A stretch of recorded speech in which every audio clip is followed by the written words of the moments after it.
I am Mark Havens, and I have here Max Kirkland. And Max and I are both running for Board of Directors, Dallas Makerspace, for the 2020 term. And I thought we'd get together and talk about some of the candidate questions and some other things that are interesting to discuss that Max is interested in talking about. So, Max, do you go ahead and introduce yourself? I'm Max Kirkland. I've been a member of Makerspace for the last 5 years. For the last year, almost year and a half, but last year I've been chairman of the Free Fab Committee. Before that, I was vice chair. Been trying to do as much as I can for the committee. We've tripled in size in the last year. I can't take credit for the square footage, but I can take credit for the volume of stuff we have in there, the new furniture, the couple of the printers we actually get. We're getting a new scanner soon. We've decided to change a couple of the expensive printers a couple of expensive resin printers that were always breaking down. We've decided to replace them with inexpensive resin printers. So if they break down, we can just replace them for a third of the cost of repairing the expensive ones. Getting a new 3D scanner, which I'm looking forward to that. We're just waiting for the all this craziness to die down before we order it. Yeah. And that's me. Okay. Well, I want to go ahead and read off some of the questions. I don't know how many you've actually answered, but I planned on doing it on this Saturday. I plan on sitting down and answering all the questions off of the questionnaire. But if you want to ask any of them yeah, now, I'll be happy I'll to go answer ahead them. and answer. I'm not going to go through all of them or anything, but I'm going to pick out a few. Um, okay, so here's one. We're a volunteer organization. How do you promote? How would you promote volunteerism at Dallas Makerspace? Well, in the past, I've just always let everybody know that we're a volunteer organization. On tours, I tell everything is done by the people. In fact, when I first became a member, I was told it was a do-ocracy. Makerspace was a do-ocracy. If you need something there done, you do it. You see a light fixture that needs to be replaced, you replace it. If you see a piece of machinery that needs to be fixed, you fix it. It's a do-ocracy. I've been told that, since I was a member. And to the most part, I'd say that's still true, although nowadays you try to fix something, you get in trouble for it. You go to fix a piece of machinery that's broken, and you get yelled at for messing with the machinery. As far as volunteerism, I think that if we can just have people recognizing the volunteers, I think is the number one thing we need to do to get interest in volunteering. Because the more you recognize the volunteers you have, the more people realize that there are things that need to be volunteered for, and the happier the volunteers are that are actually volunteering. Ignoring your volunteers and not treating them well, that's not a good idea either. Because you acknowledge a volunteer, you're more likely to get more people volunteer. If you, for instance, had a Volunteer of the Year award, that would be a cool thing. I'm kind of cheesy, I guess, but just get people interested by promoting the volunteers you have and getting them to help you get more volunteers in. And I tend to ramble when I get into the questions, but that's how I see it. Well, that's fine. I'll ask another one here. How do you intend to help people get along better, be less adversarial, and bridge the divide between people? Well, I think the important thing there is just to have more time outside of the space for people to do stuff. I think it'd be kind of cool if we did monthly socials where everybody got together up at Chili's for drinks or for dinner, and everybody could just hang out and talk about non-Makerspace stuff.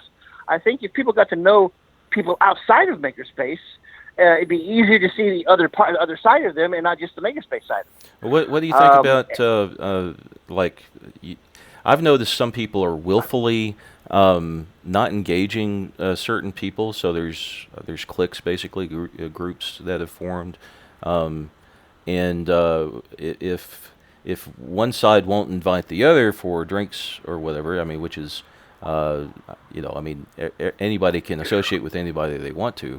Well, when you say there's going to be a Makerspace ice cream party at Brahms, let's say, you're not saying only this group come, only that group come, only that group come, only the people that like like 3D Fab can go, or only the people that like metalsmithing can go.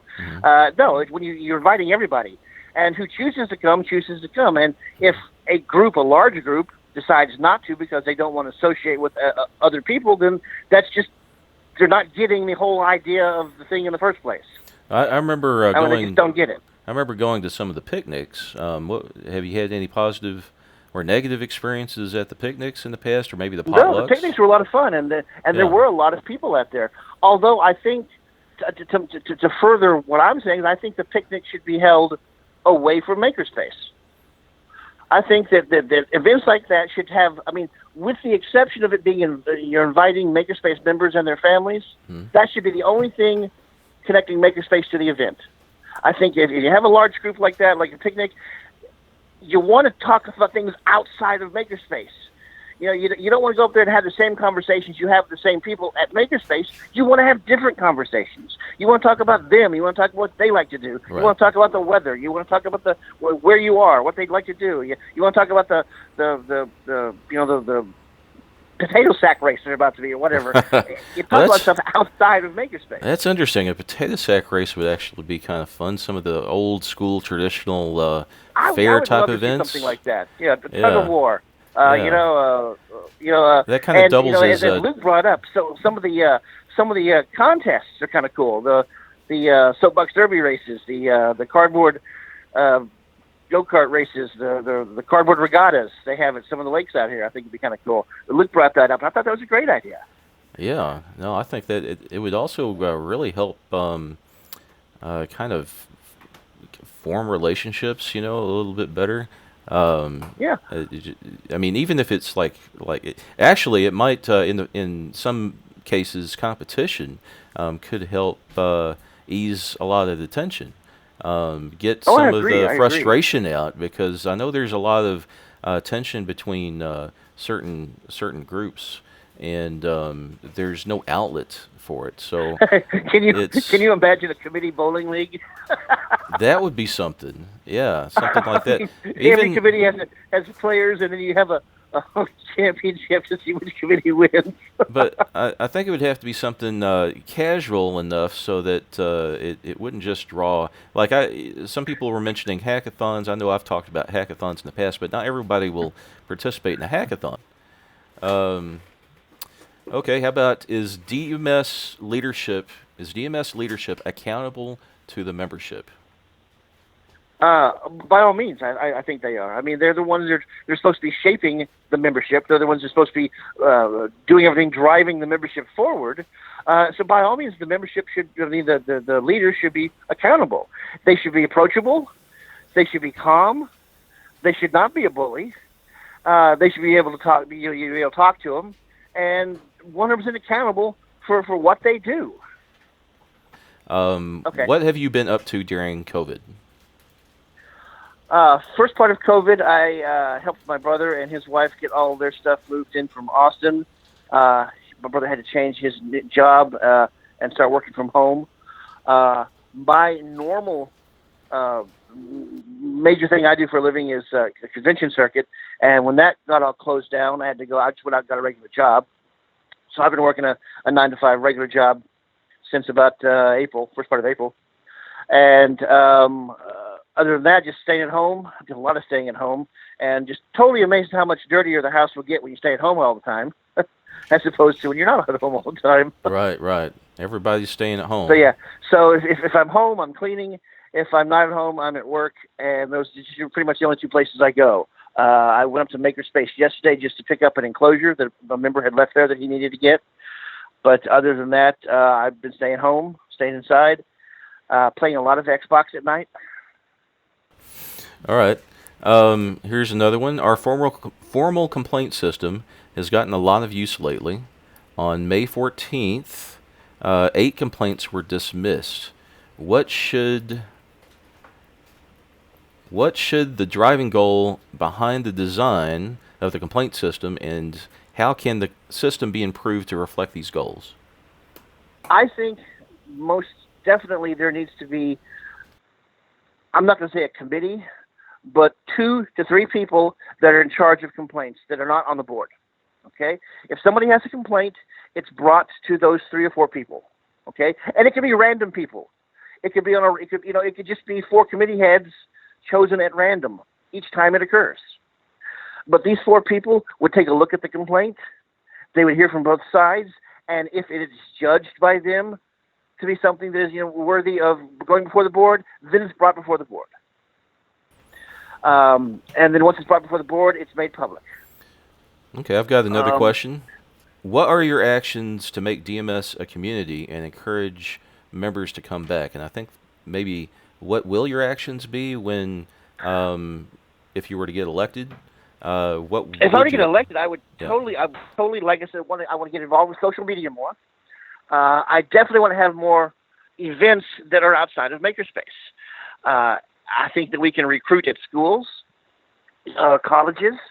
I see no reason why we can't have flyers or web. I'm not going to say advertisements, but pop-ups on the computers at colleges, saying stuff about Makerspace, because all the computers they have colleges, and they all have pop-ups that come up for advertising stuff on campus. Well, why not something for Makerspace? If that's possible. I think that if we do a lot of active promoting online and at craft fairs and other places like we've been getting up a good steam of going out and doing outside stuff when COVID hit. I think we need to continue doing that. I think that the PR department was doing great with what we had started doing with doing outside stuff, and I think if they keep doing that, I think it'll bring more members to us, as well as bringing the members that find out about it back, and that brings up how do you let the other members know. I think that maybe a gentle for members that have lapsed their membership, maybe every month we should have every 2 months should have a lapsed member party where you invite members that have lapsed their membership to come for coffee and cake and see what Makerspace has become, see all the new stuff, or something along those lines. I'm sure that's just a rough idea. I'm sure it can be tweaked into something interesting, but I think that you have their information, members that have quit. There's nothing wrong with contacting, saying, "Hey, I know things were rocky a few months ago. Come check us out now," and have free cake and ice cream or something. There we go, and I'd probably do that. Here's another one. Do you think it's appropriate for a committee chair or or chair-elect to be able to grant themselves exemptions to committee rules? I'm going to say I don't know. I mean, I think okay. I can say flat out no. They shouldn't be able to do that. I will be honest. I don't know if I myself have done that in the past. I try not to. But yeah, definitely. Committee chair should be set to the same rules as everyone else. I know everybody's human, and sometimes the rules you might not they might be convoluted or interpreted by somebody else differently, maybe by other people. So how do you handle like misinterpretation of the rules in your committee? Well, I think written warnings, in a committee, somebody has a rule. Somebody should never ban somebody flat out for something. I think that if let's say somebody does something that is against the rules, you should set them down and say, "Look, this is against the rules." Okay? Did you not understand that, or did you just ignore it, or just you don't have that conversation? You just have a conversation with them, letting them know that it was what the issue was. If it happens again, then they get a written warning, and then a third time, something more serious. That is, unless it's something like we had the member that was completely stealing the filament, the one guy who got banned for life. But then, I had a very, at the time I contacted him. I told him that you can't do this. I told him that he couldn't leave prints overnight because he was doing it every day just to be doing it. There was no emergency. And he was not paying for the filament. And I documented it on the cameras. I documented it on a 3-page notation of every time he had done it. A board got in touch with him, and they banned him. But that was after speaking with him and letting him know that what he was doing was wrong. So to answer your question, there are subtle, non hammer type things you can do before bringing down the banning of some sort. I hope that answers the question. Okay. Trying to find another one here. I've noticed that the current membership is a group that is not very diverse. Diversity helps drive innovation, and any organization can benefit from multiple points of view.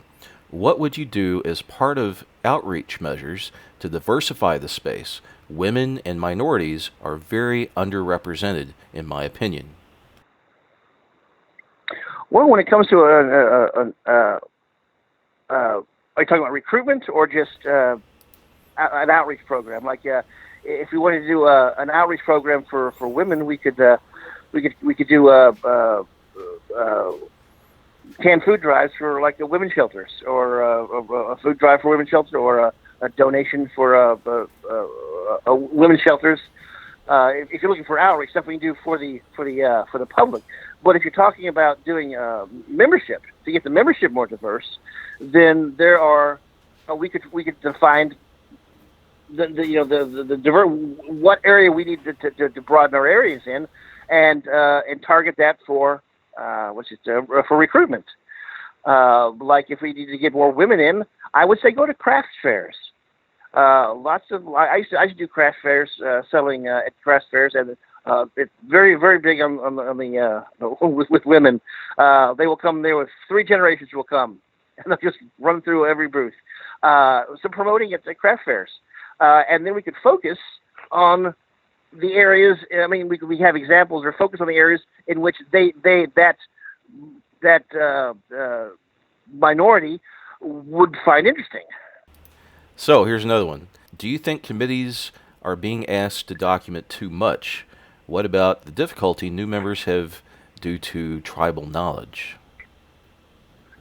Define, how do you, in what context do you mean tribal knowledge? Tribal knowledge would be like information that is within a certain group, or we're calling it tribes. It's also been called cliques. Gotcha. But yeah, usually word of mouth, friendship type of knowledge shared back and forth, but nothing necessarily written down or shared, or knowledge transfer might not happen between one group and another. I know in one case, I guess in the last board, when the 2000 when which board is this one? This is a 2019 board. When the 2018 board transitioned to the 2019 board, there was almost no, if any, knowledge transfer. So, and that's Gotcha. So because the everything learned, because everything was so contentious.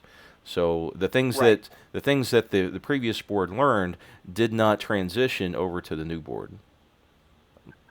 I don't know. Maybe I tell you one way of.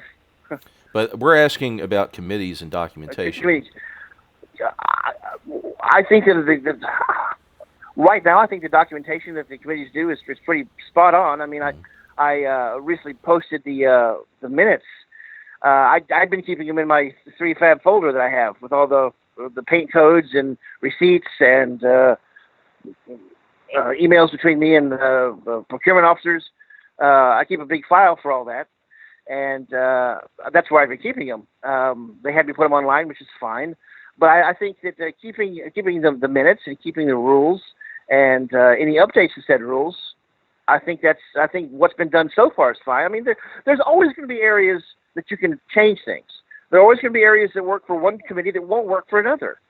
What works for creative arts probably wouldn't work. I mean, you couldn't take a business model from creative arts and apply it to hatchers. I mean, they're two different types of things, two different types of people, two different types of mindset. So I think that it should be done on a case by case basis as far as what works and what doesn't work. Okay. And to answer the question, I think the level of documentation right now is okay. Could there be more? I mean, I can't see as more being a bad thing. Okay. Here's another one. One of our chairperson's responsibilities is overseeing the financial health of DMS. From your current understanding, how much will it cost to complete the expansion? Oh, well, that's an excellent question, because we get different. I mean, as I'm only a committee head, and it took me almost 6 months just to get the finance figures for my committee from the board. So based on the information that's been given to the board, I couldn't tell you. I have no idea because they post figures, they say things, both boards, and I don't think anybody knows. I don't think anybody there knows what's going to cost to finish expansion. I think that knowledge should be more public. I think that there should be. I don't know. Do you think anybody? I mean, is there a forecast? I guess I'm not in the loop either. I don't know. I don't know. I haven't seen a projection.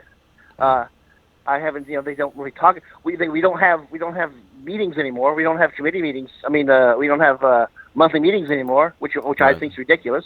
We should have monthly meetings. That's where you learn all this information. Well, if you're still having monthly meetings, the current board the current board does have meetings, and they are allowing people to be at the meetings, aren't they? You misunderstand. I don't mean board meetings. Oh. Monthly member meetings. Oh, right. Okay. Mm-hmm. We used to have monthly member meetings where did. the members would come, and there'd be board members there, and all the committees would chime in and tell everybody know what's going on, and the board would let everybody know what's going on, and the finance committee would let know what was going on in the finance committee. We can talk about that real quick because they stopped doing that. They stopped doing that because of the attendance was so low, I think. And no, there was at least a dozen people each time I went. Now there was really? one meeting where there was only 4 or 5 people. But even if only 6 people show up, you should still do it. Well, sure, because those 6 people need to know. So I know if I'm having a meeting and I'm expecting a turnout of 40 or 50 or 100 or whatever, and only 4 people show up, I call that a bust. Well, then did you make it mandatory that committee heads or vice chairs are at the meeting, or they send in a monthly status report? Well, maybe a monthly status. But the thing is, when you make things mandatory to volunteers, you really kind of make it a job. Okay, but make it easier then. Make it easier for everybody then. If I were on the board, I would propose that every committee every month had a here, perfect example. I was on the Makerspace homepage the other day. Okay, where you log into Makerspace, makerspace.org, and your page comes up, and you log in with your credentials, and then the first page comes up. There's a box that shows you your invoices, and a box that shows a few other things, but then there's a box down towards the middle bottom that says updates. Okay. Totally blank. Completely blank. Okay? Nothing on it. Yeah. Okay? Mm-hmm. So why not, every month, you have your committee heads submit an update that goes on that page? That way, not just the members can see what's going on, but potential members can see what's going on. Well, the thing is, just because one thing doesn't work, if the meetings aren't working because it's difficult to get people together, or people don't want to engage or don't want to commit or whatever. I mean, there's definitely strategies that you can employ to get that engagement. Typically the person running those meetings, or at least wanting to engage with those people and get that information, it's their job to get that. It's not necessarily the volunteers' job, unless they committed to something and they didn't follow through. That's one thing.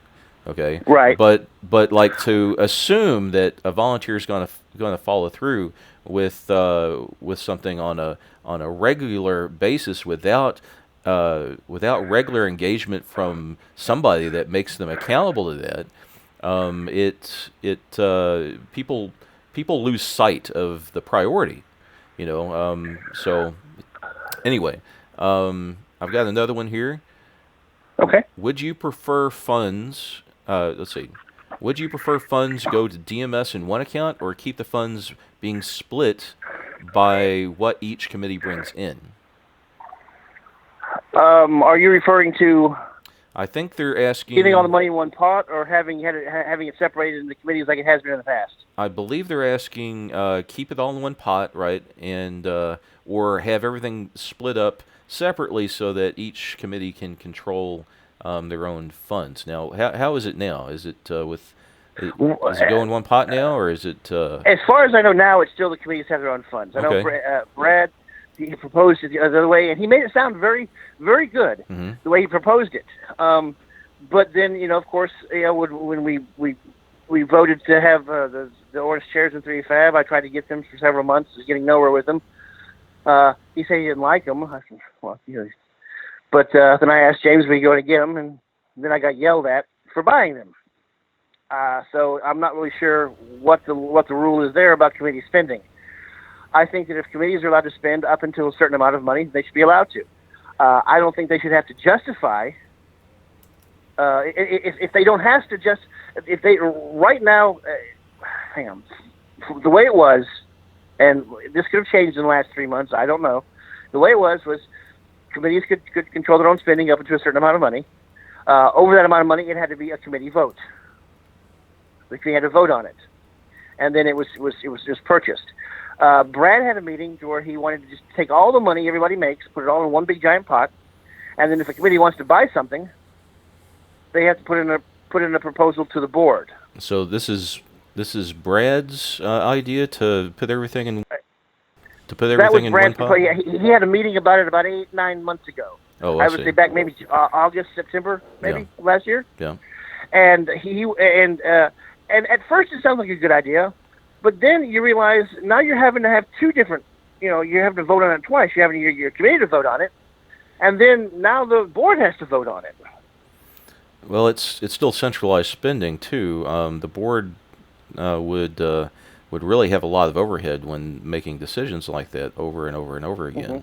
And honestly, that's not the board's job. They should delegate that to at least another committee or the back to the committee. It just Well, for if it you to have be if you have one of those choices made by one committee, a finance committee, then that's one person. Is the finance committee just one person? well Or is there more than one? I'm sorry, finance. I'm not No, never familiar mind. with. I'm not familiar with how it's set up now because they've changed a lot of the. They've completely overhauled the way the governance of Dallas Makerspace since I've been paying attention. But but the basic way of managing spending, especially on small purchases or at least like small to the organization, like $10,000 or 5,000, 1,000, whatever that is. After a certain point, say discretionary spending can go to a committee up to $5,000 or whatever, and then anything over $5,000 has to go to another committee for approval. And that kind of thing is how you scale spending issues. You don't centralize. You don't go to the CEO asking for money every time you want to buy something.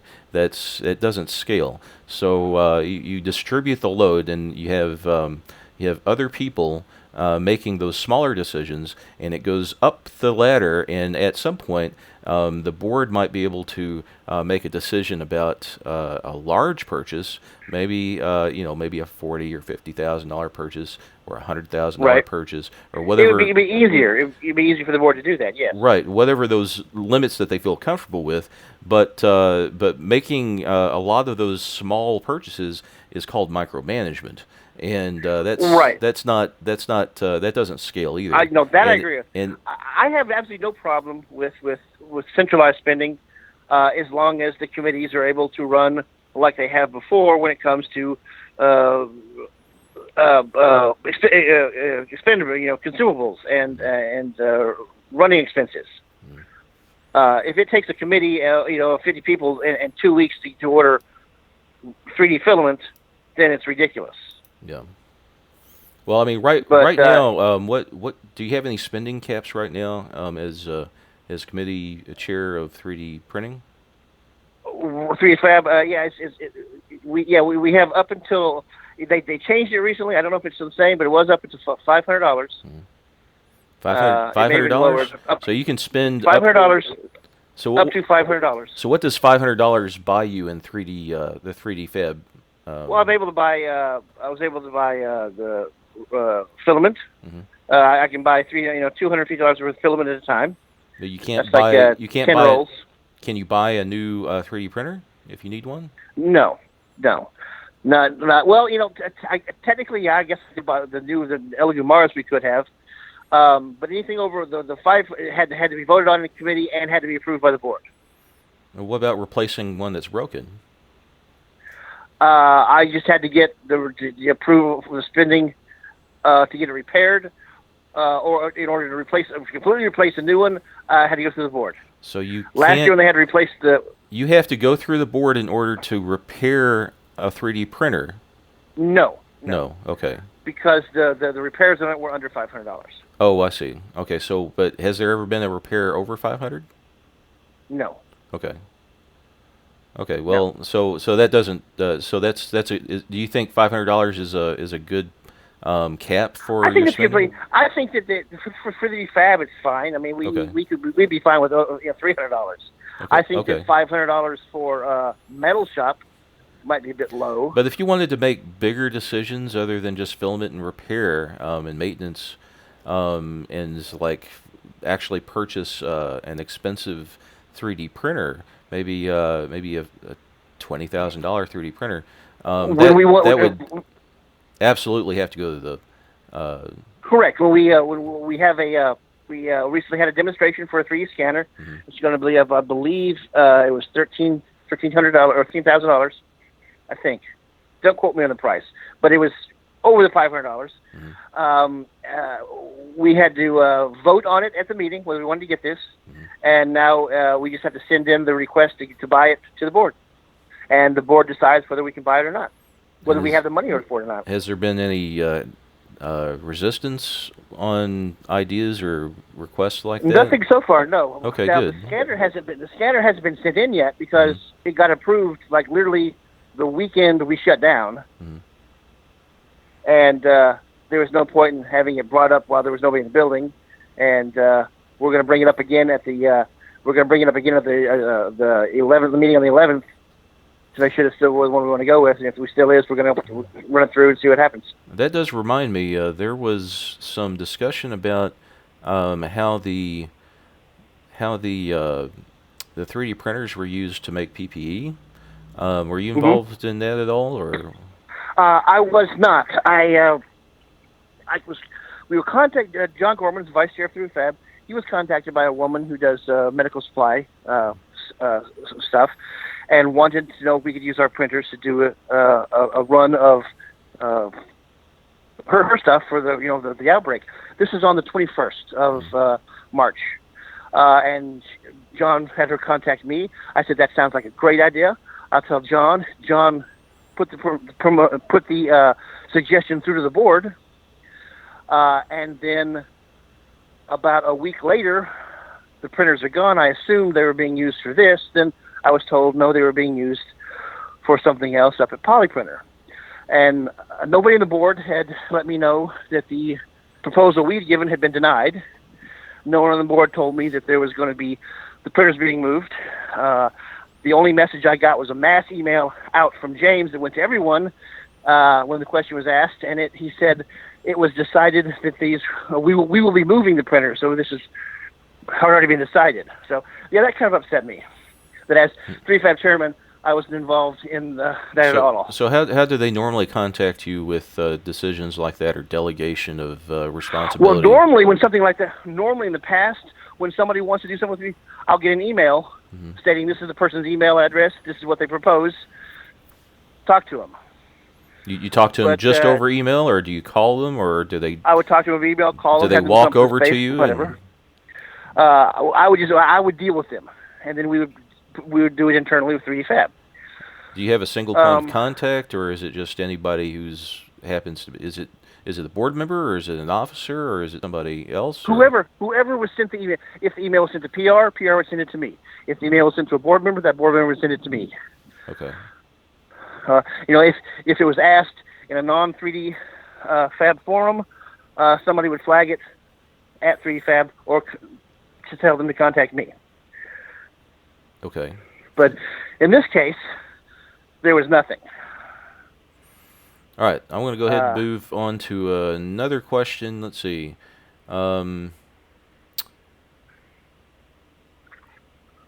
How will committees be funded while we have in-person class restrictions due to social distancing? Fewer classes means fewer honorarium dollars to the committees. Well, I think that there are things that can still be done. I think that we can still have classes. There are a bunch of smart people at Makerspace. Oh yeah, well, we all know that. If there is a way, if there is a way to have classes for the machines, the one-on-one classes, or just any classes, classes that would normally be for the committee. If there's ways to do the classes online and charge for them, and have Makerspace be the recipient, then we'll find a way to do it. It's easy to do. I don't think the fact that there are, well, in the first place, the requirement for a class to pass the honorarium is 3 people show up. That doesn't violate social distancing at all. So if you limit your class to 4 people, have the class, you can still do that. Okay? That's an easy answer right there. I mean, that's, it's simple, but it's stupid. It's stupid to have a class for just 4 people. Yeah, well. So I can understand how it'd be frustrating to have a turnout that low, and there has to be a bottom somewhere. You don't want it. Well, to be you can have 10 a telepresence class, 20 or whatever. And I remember in one circumstance, I believe what's the minimum number right now? Is it 3 or 4? 3 people. So I remember in the past, the number 3 came from I think woodshop, where only 3 people could safely use some of the equipment, or at least that was the argument. I know when I took a woodshop class a couple of years ago, Mark Solis, I think, was teaching the class. He had a lot more than 3. He had. There was at least 8 of us, or 9, or something like that. But we all went. I mean, there was a cap. But it was like as a means of saving time, because all of us had to touch the equipment. All of us had to go through and follow all the steps.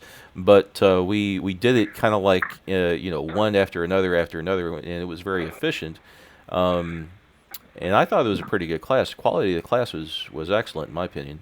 But I do some wood shop. My dad's a wood shop, a retired shop teacher. So I grew up in all that. But anyway, I'm going to move on to the next question. Well, then to answer your question, we can still have classes. Sure. We just have to tailor them for smaller crowds. Telepresence, more meetup stuff is able to be done on meetup. I was having.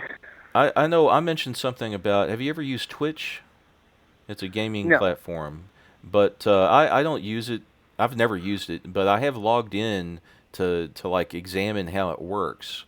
And it's you basically have a guy playing a video game, and then you have a bunch of people on the chat channel watching the guy play the video game, and you have a camera on him, and then you have a camera on the game, or not a camera, but you have streaming. The game is streaming. The screen caps, yeah. Right. So something like that, and then you have people talking, or in the chat channel and interacting with the person playing the game. So something sort of like that, where you have the project build being worked on, another camera perspective where they're talking or whatever, and then you have the chat channel. And I've seen people do this just with their phone with only one camera, and they're streaming or something like that. But in fact, I remember Acme did this routinely. They would stream their PPE work. What's that? YouTube has a function where you can have a video, an edited video that you do, and people have to log in and they have to pay to see it. Right. Pay to see it. Okay. Yeah. Okay. Yeah, the YouTube Plus or something like that. If I Yeah, understand it there's correctly. I ran into that. I've never used it myself, but it looks Yeah, interesting. or you have to, in order to see it, you have to donate to the website or Hmm. things of those natures. Um, there's nothing wrong with stuff like that. And I think that the teachers have widely been underappreciated in the past year, and I think that to get a lot of the teachers back, we need to broaden the ways people can teach. Yeah. Okay, I got the next one. Okay. Um, what is your vision for the Makerspace next year and in 5 years? Well, like I touched on in the Meet the Candidates, I would love to see us explode on social media. Um, the feedback I got from the Odin video with just 2 videos was just amazing. I think that if starting with the larger committees, each of them had their own YouTube channel, or just one YouTube channel, one Makerspace YouTube channel, and each week a different committee was featured on that channel doing a how-to video. Okay, something that could be recorded the week before. Um, I think that would be fantastic for social media. I think that then we can get followers, and the more followers we get for that thing, and this is why it should be one channel. The more followers we get, the more likely we are to get sponsors. Hmm? You know, a company that maybe does a 3D printer. Hey, why don't you try our 3D printer? We're gonna send it to you for free. Try it out. Talk about it online. Or this is our new CNC machine. Check it out. Well, I know Ah, it has to be engaging to people. Are you saying you want people to donate? oh no, I'm I'm not talking. not No, I'm no, not no, no, I'm no, no. confused Let me say, about I'm your not talking about model. people. I'm talking Okay. about sponsorships. Oh, Okay, sponsorship. Okay, right. Okay. I'm talking about the Yeah. people that will contact you Right. and say, "Here, I got you you. know, Okay. This is take this, now I sponsor, understand. sponsor my," because enough people are watching you when you say, "Today we're using the Ryobi 2600 flugelhorn, Hmm. and this is what we're going to use to make this bench." Hmm. And it's made by Ryobi, and here it is. Boom! You get the free tool. They get their advertisement. Hmm. You know, things like that. And I know if we have a lot of visibility, that would be very, very viable. The Um, only drawback to this is there's going to have to be a dedicated department of at yeah. least 3 or 4 people that make sure these videos get put up every week. Yeah, and well, let me tell you, with COVID-19, it's I think it's put a lot of people into video mode because I know it has for me. Um, Well, that's fine. We just have somebody like to I just put a couple of cameras on the committee while they do their project, like and then I someone to edit that, yeah. into something that you can put online. I know in my case, I've got a family. I really kind of take the quarantine seriously. So I mean, I've got an elderly mother that I'm taking care of that's at higher risk. So I don't venture out too much, but I do like to contribute to things how I can online, and it's something I hope to be even better at in the future. But I think that is something that's going to be developing with a lot of people. Right. If this is going to continue for any length of time, and I'm speculating it could be another year. Um, Right. but Well, but uh, yeah. I mean, and to answer your question, I see social media being a huge thing mhm. for the future with DMS, and more away from makerspace social events, so that we don't have the divide we have with the membership we have now. All right, so I got one more, and I think we'll wrap it up. Okay. Okay. All right, so we lost 950 members in the last year, 500 before the pandemic. What do you believe the factors were for the dramatic decline? As a director for 2020 2021, what would you do to help grow the members? Or do you think we are at the right level of members? Well, I'd be lying if I said that COVID-19 wasn't a major cause. It was a major cause, a huge cause. Okay, but there are other factors, and the divide between members at space is one of them. People don't like to see people arguing. Yeah, People like to be caught in the middle of an argument. yeah, People don't yeah. like to be drug into an argument. Mm-hmm. Okay, Or so take that sides needs to go even. away. Yeah. Mm-hmm. That's why we don't talk about politics in Makerspace. It's just as bad as when you're talking about, whether you like this member over that member. And it's, that's the cause. What was the second part of your question?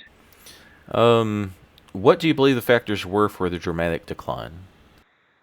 Again, that's infighting, the COVID-19, people just not having fun anymore. I mean, I know that was one of the major drawbacks for me. It just wasn't fun to come up to Makerspace anymore. Right. Well, I There was too know much crap going on. it says that there were 500 people that that left before the pandemic. I guess that would leave 450 that left after the pandemic. So more Yeah. people actually left before. Before, and again, that was because of a divided Makerspace. Mhm. People talking bad about other people, people arguing with people, people yelling and screaming at people at Makerspace. This is not acceptable. Now, I personally haven't been a party to any of the screaming, or not just a party. I've never been a witness to any of the screaming. Now, I've been in some disagreements that might have escalated a little bit, but it never got. In fact, I can only count of one, and I think I they can think of at banned that least guy two anyway. instances that there's been screaming, and both times by the same member, just screaming. Screaming. To where they could hear him on the other side of the building.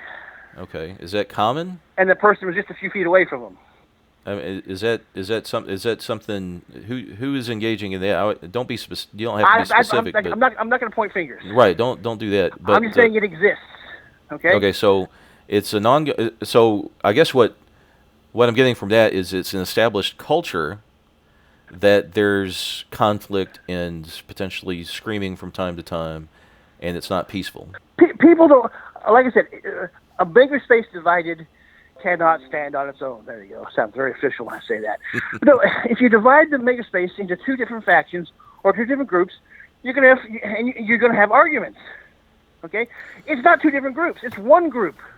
We're a group of makers. Okay, who you decide to be friends with is your business. It should have no bearing on what you do at Makerspace. I know in our case, I think we want to be included. We want to be part of the whole. And there's a number of people who feel outside of outside There's of a definite feeling out there that Makerspace should be tapered in, and there are certain people that shouldn't be allowed up there. People that they're there all day. People that come up there and do production runs for their business. So people that come up there. Are you saying that maybe self-employed people shouldn't be allowed at Dallas Makerspace? No, that's not what I'm saying at all. I'm saying in the past, these are the type of people that were frowned upon. Why are we frowning upon people who are going to the space to... because they're making money from the space. Well, I understand. Anytime, it's been my observation in the last year, anytime someone is perceived to be making money by utilizing the space, that has to stop. That kind of behavior has to stop.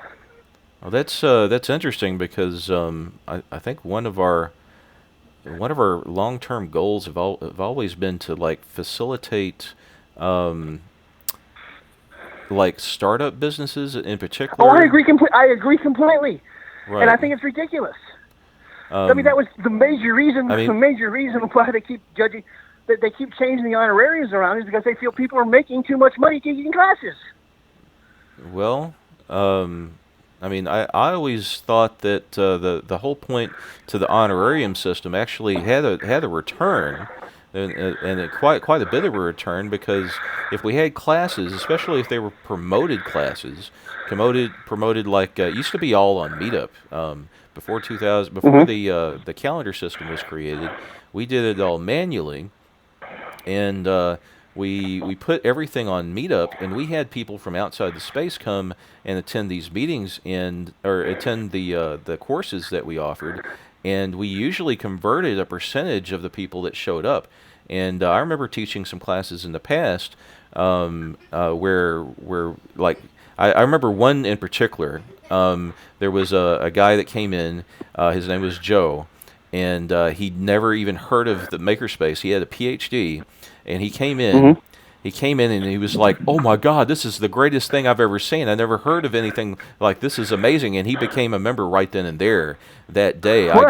I gave him a tour, and he basically came to my to like a meetup I was holding for some of the stuff I'm interested in, and he was just absolutely just just blown away. His brain exploded, and he ended up staying there for several months. And he was unemployed at the time, and he stayed Uh-huh. there. I think he stayed in the electronics lab for a while, uh, and just kind of like, was a permanent fixture there for a while he was looking for work. But he became actually an asset, a really good asset to that group, simply because Hmm. people could go to him. He was always there, and there was a lot of uh, retention of return people. Like people would go and say, "Oh, okay, great." I would go. I would routinely go to the electronics lab, even just go to Dallas Makerspace to see Joe if he happened to be there, and maybe do something else. But yeah, Joe was a good resource, and that's just one anecdotal example of Right. No, I agree. that kind I of think stuff. that if I think that if you teach classes, teach classes. You can put a cap on how many people can teach, but I think to make the criteria, well, they're just. I think that most teachers teach because a lot of the teachers teach because there's an honorarium involved. Okay, which there's nothing wrong with that. Um, Well, I mean, if and I think that, before we had the honorarium, we didn't have a whole lot of teachers, so the honorarium was put in to help motivate people to teach, and it did a exactly, good job and there's doing that. nothing, and that's the intention. Right, And and it's I not a think to lot. say I that know I put together courses before. It takes hours of my time to come up with a course. It takes even if I was completely prepared, 100% prepared, I might spend 2 hours, 3 hours maybe, if you count, going to the space and committing to teaching the class and then actually teaching the class. And if the class is over an hour and a half or 2 hours or what, it's you're not making a lot of, I mean, anybody can go and do practically anything, work online or whatever, far more money in doing anything else, Mhm. unless they're, destitute. But Right. Well, I mean, the more classes you teach, for instance, the more classes you teach on the one-on-one classes, like say for instance, prefab, mhm. we were teaching every weekend. We were teaching the one-on-one classes. So every weekend, up to 10, 15 people, or was it 10? I think up to 10 people could get certified on the printers, which means that's another 10 people that can use the filament we have there, and 10 people that can pay for the filament that goes into 3Fab's coffers. And let's see, there was the last part of that question was, as a director for 2020, 2021, what would you do to help grow the members? Or do you think it's at the right Um, level right now? well, to help grow members, I'd do more promoting outside of Makerspace. The tours are great. My only, and I'm gonna go off the question just a brief bit here for this. The only thing I have against the tours is there doesn't seem to be any consistency with the tour guides. Right. You can sit in a 3Fab on a tour night, and generally there'll be 3 or 4 tours come through, Well, and each tour guide gives a different tour with different information. so you think there should be maybe orientation for, There should definitely be an orientation, or at the very least, there should be a well, I mean, crib sheet for an each. orientation for people that teach tours, or that give tours, rather, Yes, so yes, that there's more uniformity. and a booklet of information, I think we had a submitted by the booklet. committees. Yeah, that was something that we did not too long ago. Okay, Is but I don't want to get too far away from the question. Yeah. To answer your question, more promotions outside of Makers, outside of the tours. You can take the tours to people. We've made several rough cut videos of stuff going on at Makerspace. there's no reason why we couldn't make a really good one and take it everywhere. Take it to schools. Have them show that. Take it to board of directors meeting for the city council meetings of different cities. They can show it at the city council meetings. You can show it at schools. You can show it at city council meetings. You can show it at anywhere that has the ability to show a video. You can show it there. As far as like the Odin video, that's a great video to show at schools because it talks about Makerspace all while you're learning how to make this really cool thing. And other videos can be made for specific types of committees, but I think overall there should be more social media promotions for Makerspace. There should be more stuff about Makerspace. If you go on YouTube right now, you can find maybe a dozen Makerspace things, but they're all on different channels. Right. On different people's. They all need to be centralized. Yeah. And we're all in one area, under one thing. That way, that's the one getting all the views, and you get all the perks from the. See, I don't know if everybody knows how YouTube works. Is the more views you get, the more your status is. Mm-hmm. After a while, you know how you'll watch somebody's video. You'll be watching like a video of people freaking out at a car wash or something, and it'll pause, and like a 3-second commercial. Yeah. That's being paid for yeah. by that person, but they're paying the owner of the channel, not right. YouTube. Right. Well, at least a percentage, right? Is it not? Yeah. Yeah. The ads before and after your video. I got you. Yeah. Are paid to the members of the person who owns that channel. Mm-hmm. Mm-hmm. So I'm not saying it's going to happen overnight. Right. But if we get all those, that's a great way of promoting yourself. Right. There has to be consistent. And the cool thing about YouTube is, anytime you're mentioned in the press, mm-hmm. if you do an interview on a newspaper about Makerspace, mm-hmm. you can have a list of your YouTube videos there. Mm-hmm. If you're someplace, you can put the on a business card, on a generic business card to be handed out to anybody. Put down the YouTube address, mm-hmm. so people can see all the YouTube videos, mm-hmm. And make their comments. People leave comments all the time, whether they're good or bad. That's also a great way of finding out information. When we did the 2 videos on Odin's channel, anytime somebody in the comments said, "That place is great, I live in Dallas, how do I get in contact with them?" Odin would send them to me, or I would leave them a message and say, "Hey, contact me," mm-hmm. or here's how you get in contact with them. I mean, that's how you branch out and do stuff away from Makerspace. The tours are great, but the more stuff you do outside of Makerspace, I think you will. Of course, you can reach a broader amount of people because you're doing it away from the people that are already members. Mm-hmm. Which, let's just you can point that out. It's stupid, but anyway. Okay, I think that's the last of it. We've gone an hour. Okay. But this will probably be cut down a little bit. I'm sure. A lot. Okay. I dabble. But we're going to go ahead and close out, and it's been great to talk with you, Max. Okay, thanks, Mark. Maybe we'll talk again, and we'll probably be talking with other candidates too. And and getting maybe even a roundtable discussion. We could get something like that going. But I think a videotaped roundtable discussion would be fantastic. Yeah, something like that be kind of cool. Something we could do like at a Denny's or hell, you can come to my house if you want. Well, I was thinking online. I actually have a roundtable. Yeah. Well, I mean a roundtable discussion. I'm joking. I know what you mean. Yeah.